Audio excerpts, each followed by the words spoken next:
क्या कहते हैं, कबीर जी कहते हैं, हम घर फूक्या अपना और लुका लीन हाथ, उसका घर भी फूक देवा जो चले हमारे साथ।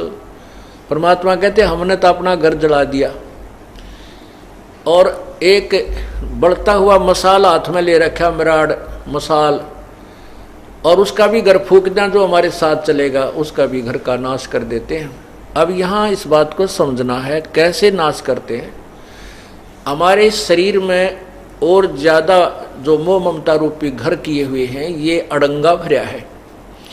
कहते हैं जो हमने तो अपना ये घर साफ कर लिया, फूक फाक दिया, इसके अंदर जो कबाड़ भरा था, और उसका घर भी फूक दें जो हमारे साथ, अर्थात हमारा पंथी होगा, हमारा हम सफ़र होगा, हमारे अनुसार जो चलेगा, उसका भी ये सारा कुबाड़, उसके घर के अंदर का सारा गंद जला देंगे।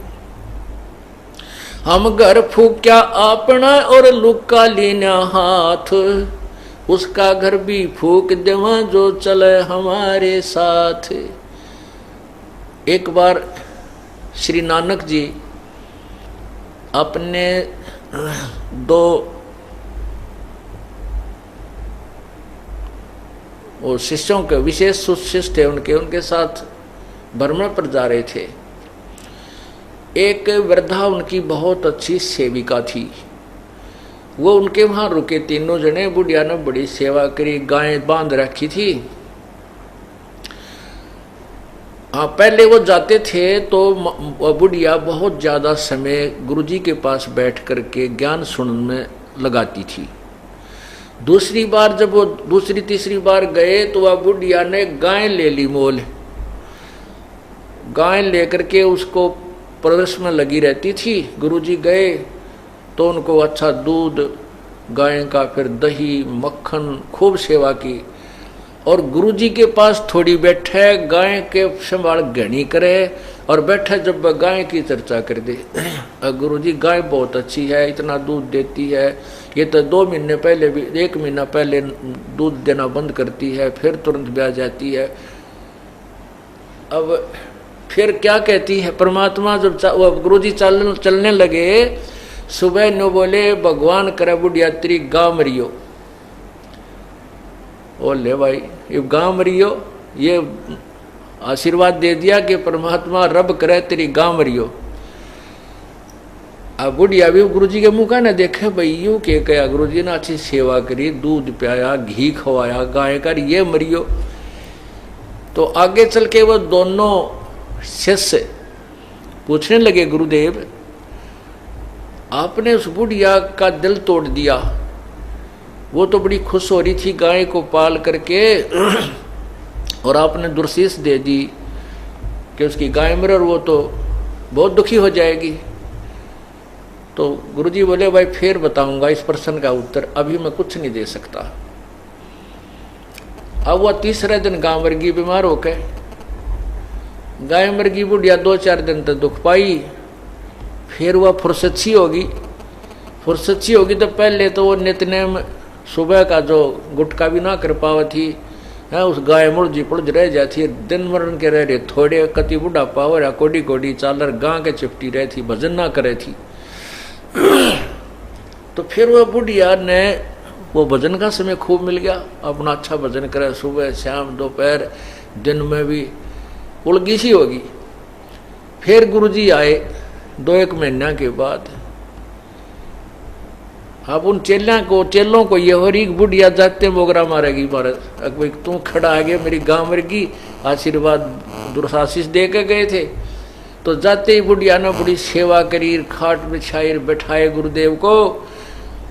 तब परमात्मा गुरुजी ने पूछा कि बुढ़िया सुना कुछ भजन सिमरन ठीक बन रहा है, बिलाजी मौज होगी, और आपका जो वचन फल गया वो गाँ मर गई, वह गाँ ना मरा होता मैं मरूं। अर्थात मैं अधूरी जाति, मेरी भक्ति नहीं बनती प्रभु, वह गाँ की मृत्यु होने से, और मुझे भजन का समय मिल गया, आपने मेरे ऊपर बड़ा रहम किया। तो परमात्मा ने कहा, बुढ़िया उस समय तो तने में बहुत बुंडा लग गया, जब तक तुम अंदर अंदर खूब गाल दे थी मेरे ती बताइयो किसे गुरु जी हुए मेरे पशुओं ने मार कर राजी है अका जी एक बार तो मन में खोट आया था, परंतु बाद में समझ में आई।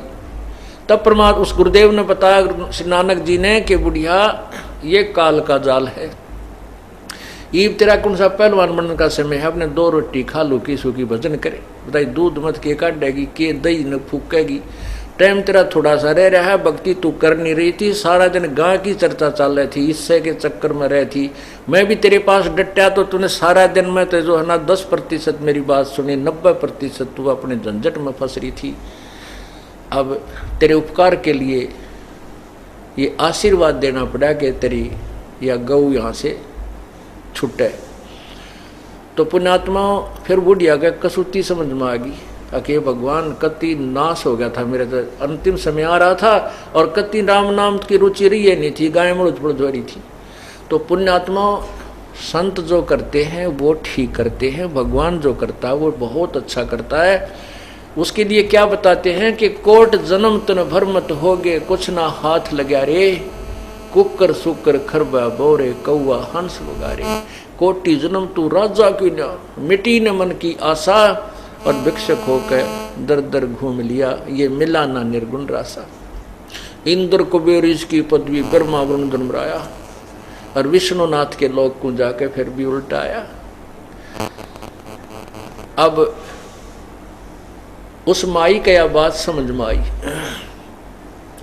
तो वह घनी खुश होगी, नो बोली बेटा तक गया सो यो तो दुख भूला नहीं जाता, लेकिन अब काम सीधा मिल गया मुझे।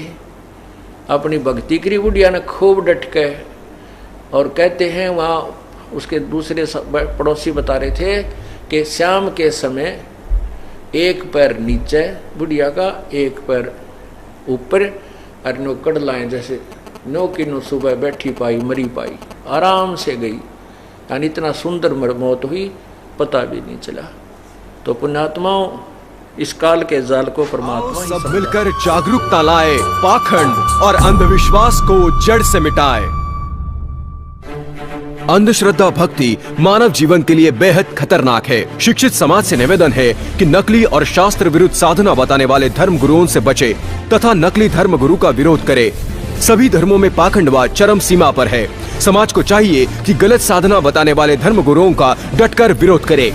पुस्तक अंधश्रद्धा भक्ति खतराए जान को पढ़े। हमारे इस वेबसाइट पर जाकर इस पुस्तक को निःशुल्क पाए, या फिर आपका पूरा नाम, पता और फोन नंबर इन नंबरों पर SMS करें। अवश्य देखिए जगत गुरु तत्वदर्शी संत रामपाल जी महाराज के मंगलमय प्रवचन हर रोज इन चैनलों पर।